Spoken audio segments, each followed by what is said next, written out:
Hi again. So, property prices can be pretty daunting, right? Especially in London, when they're all at least 6 figures, if not 7, or sometimes 8. So this turns many Londoners off because they look at it and they think that is so out of reach.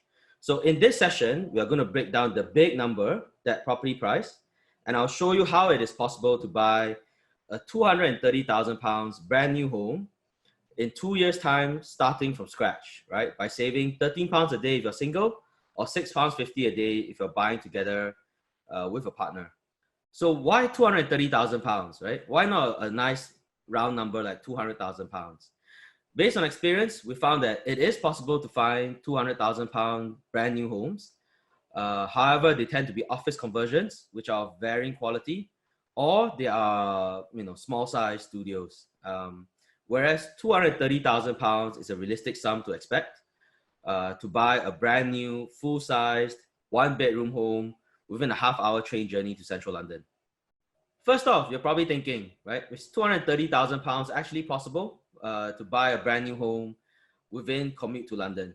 The answer is a resounding yes. And how we found that is by doing research. We've mapped out all the train stations, the commute times, the price points, and we found more than 10 areas whereby it is possible to buy a brand new home for £230,000 and still be within a half-hour train journey to central London. In fact, we've already done a number of deals on behalf of our members where they have bought their first homes in towns like Biggleswade, which is half an hour from King's Cross, and Harlow Town, which is half an hour from Liverpool Street. District 34 is very actively hunting in all those areas on behalf of our members to look for new build properties for them to buy, right? And we've done more than just the analysis on price points and train journeys. We've also done the analysis on supermarkets in the area, living environment, shopping, green space, air quality, and most importantly, for those of you who are working from home, broadband speeds. So let's move on to the breakdown, right? Let's start with the full price of £230,000. Straight away, you can shave off 20% of that, right? The government will lend you 20% interest-free for 5 years, and that's called the Help to Buy loan. And in this case, that translates to £46,000. So that leaves 80% left, right? The bank will lend you almost all of that for your mortgage. So based on a 75% loan to value mortgage, the bank will lend you £172,500. And in order to qualify for that mortgage, you need to hit the affordability limit, which is basically the mortgage divided by 4.5 times. So your salary needs to be at least £38,000 if you're buying a loan, or £19,000 each if you're buying as a couple. And that translates to about the national minimum wage for a full-time worker. So that just leaves a cash deposit of £11,500. That still sounds pretty daunting, right? Still a 5-figure sum. So let's break that down further into what you need to save over 2 years, assuming you're starting from scratch, right? A big fat zero.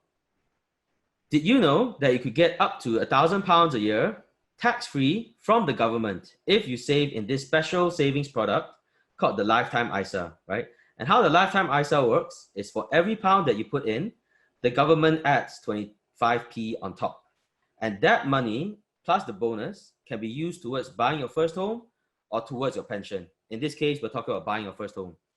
So the Lifetime ISA is only available for people under 40 if you want to set one up, right? And if you set one up before you're 40, you can use it all the way to your 50. So if you're below 40 years old, you should get one set up as quickly as possible. So if you save £4,000 every year for 2 years, you end up with £10,000 in your Lifetime ISA with the government bonus. So to save £11,500 as your full deposit, you need to save around £4,750 every year. So on a daily basis, that's £13 a day if you're buying a loan, or £6.50 if you're buying with a partner. And £6.50 is the price of a coffee and a sandwich at lunchtime. That sounds a lot less daunting than £230,000. So the magic number is £13 if you're buying a loan, or £6.50 if you're buying with a partner, right? Could you take out your banking app now and transfer £6.50 to your savings account?